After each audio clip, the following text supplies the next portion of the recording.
I have to read through 14 books on Aristotle. I get you. I know exactly what you're saying, because I'm not altogether sure that there's a best place to put you for that.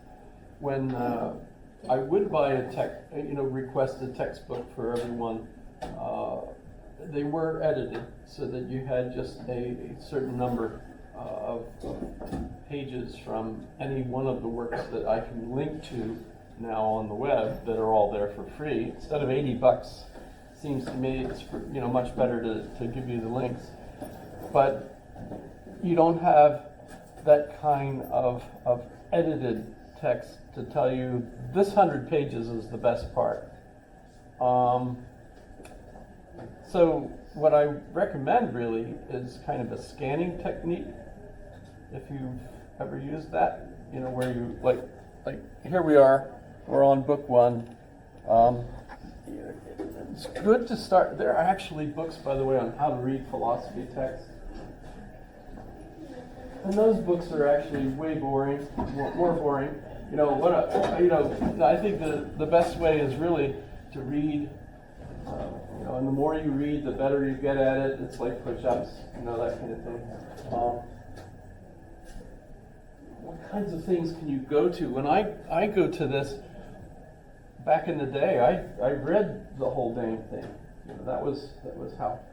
But I took various courses. Besides intro, I had an ancient philosophy course, which just went up to really the post-Aristotelians, and that was where it stopped. So 18 weeks, because our semesters were 18 weeks. So we had 18 weeks on just that portion of philosophy. Then I had a whole semester on medieval philosophy, which took us from really St. Augustine up to William of Ockham and that period. And then I had 19th century philosophy and modern philosophy. Modern philosophy was Descartes up to Kant, but not including Kant. And then 19th century philosophy, you had Kant and Hegel and folks in that section, right? And so I'm looking at having had a college experience where I had 18 weeks to read all this stuff, 18 weeks, et cetera, et cetera. When you're looking at it now and you've got 15 weeks to cover a whole shooting match, right? There's no way you can concentrate on just one individual, but what I'm trying to give you is kind of the whole historical motion that takes us there. So what do you read in that kind of case? I've thought about this, and I cannot really come up with a clear, absolutely paragraph 76 in the Becker number system. You got to read that. Well, but what about this one? What about this one? They're all so interesting and boring when you're doing Aristotle. It's death, to sit there for a couple hours. I saw somebody posted a picture on Facebook of a skeleton sitting in a chair with an open book. I don't know if you've seen it, but that was a really good book. Killed the guy, But this is one of the most famous lines, all men love to know. I kind of quoted that last class. But my goodness, how do you scan it, right? In a way, online is much easier because you could just go like this. You don't have to go page by page by page by page by page. But how much, did you ever hear about those, how to read fast? Or, those, where they suggest what you do is you just go like this, you turn the page, you go like this, and you turn the page, and you go like, you just do this through the whole book. And what they do is they study how well you understood the book, even though you don't feel like you've read it, and they discover that people actually get quite a lot of answers correct, even though they just move through the pages like this. So an interesting question is, how much do you pick up when you just scan something? Do you get it? Can you see it very quickly? But this is also why I think today it's very useful to go to, so if we go to Wikipedia,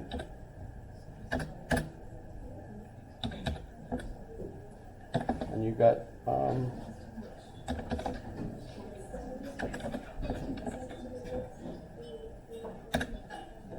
you just go, say, to a Nicomachean Ethics. Now, okay, this isn't reading the whole book, but within a very short period, relatively speaking, you can get, okay, what was the book about? Where did it come from?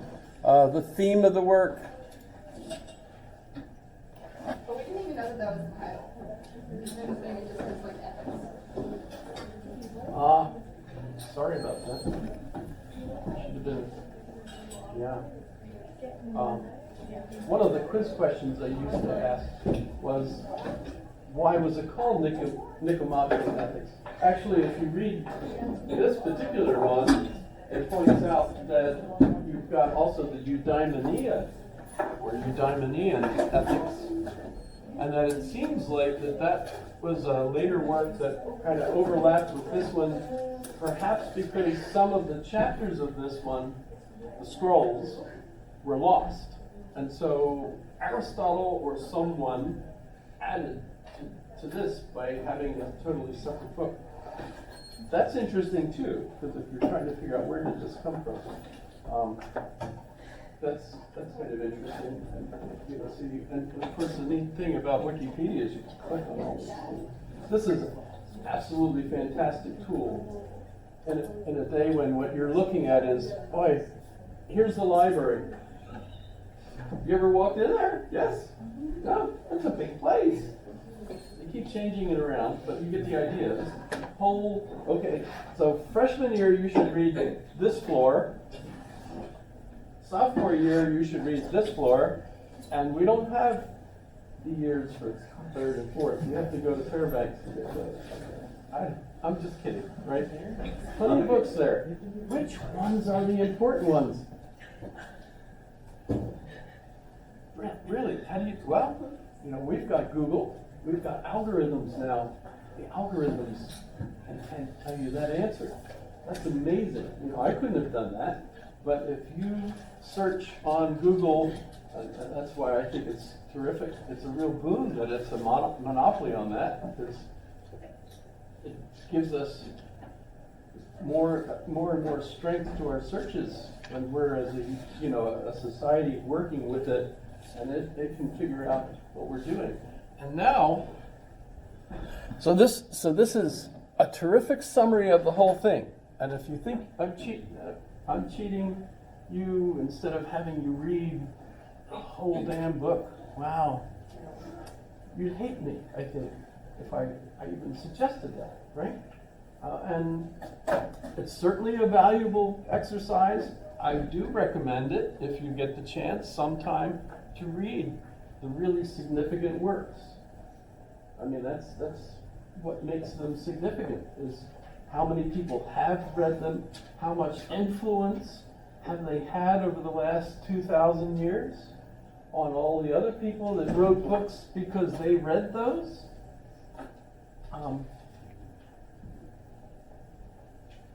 So I know I'm not actually answering your question. Google it was the answer. Google, yeah. Use Google. Use Wikipedia. Encyclopedias in general did this. As I'm looking at where I left off last class, what I was thinking we needed to do was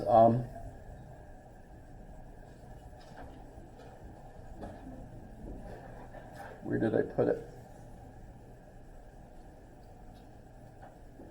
Aha. So this is where we were last class, right? This is an encyclopedia, by the way.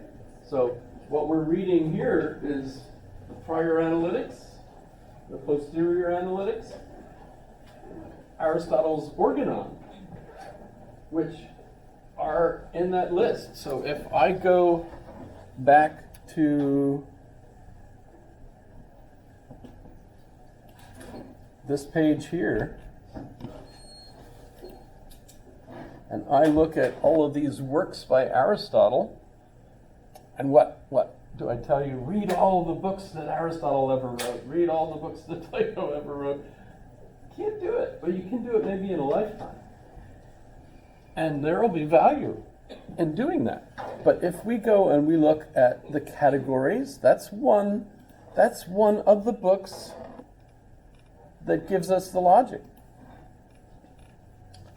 Things are said to be named equivocally when, though they have a common name, the definition corresponds with the name differs for each. Equivocation, right? So my favorite little horrible joke, why do little baby ducks walk softly?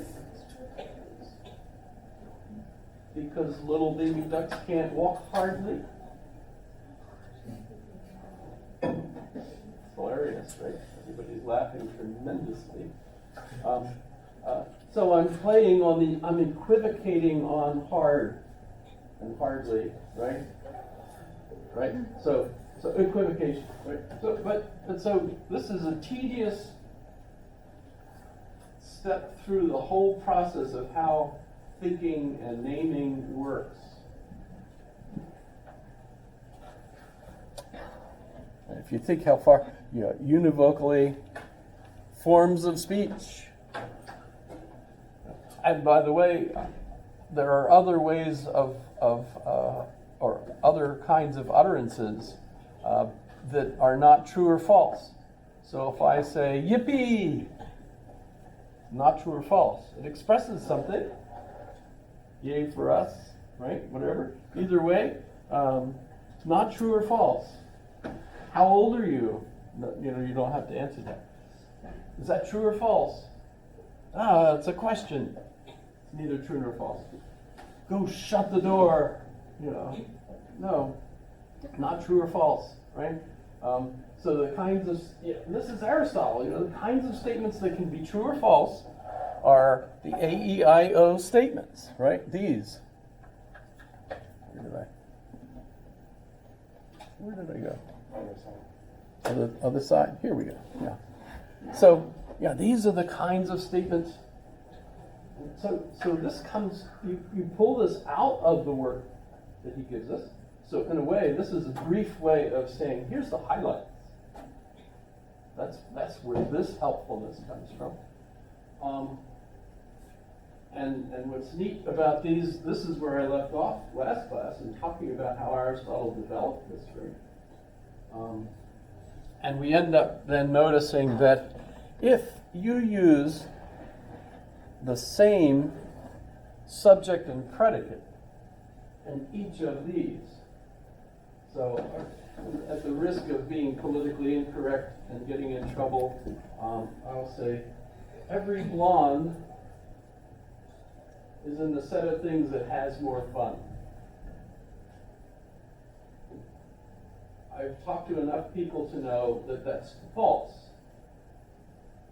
Not all blondes, no blonde is in the set of things that has more fun, is also false. Because it's true that some blondes do have more fun, and it's true that some blondes do not have more fun. Right, that's just a silly example. But you can take any subject and predicate and put them in these four places, and what you'll get are these relationships, that if this one is true, then this one is false. If this one is true, then this one is false. If this one is true, then this one is true. If this one is true, then this one is true. Both this one and this one can be false, but they both can't be true. And both of these can be true, usually are. So some paperback books are inexpensive, and some paperback books are not inexpensive, right? So when you have the exact same two, subject and predicate, the relationships pertain or they obtain, right? And this isn't Aristotle teaching you how to do this. This is Aristotle explaining to you how you already do this, right? Because this is how the language works. At least Greek does, and for whatever reason English does as well, right? So when we're looking at this, we get these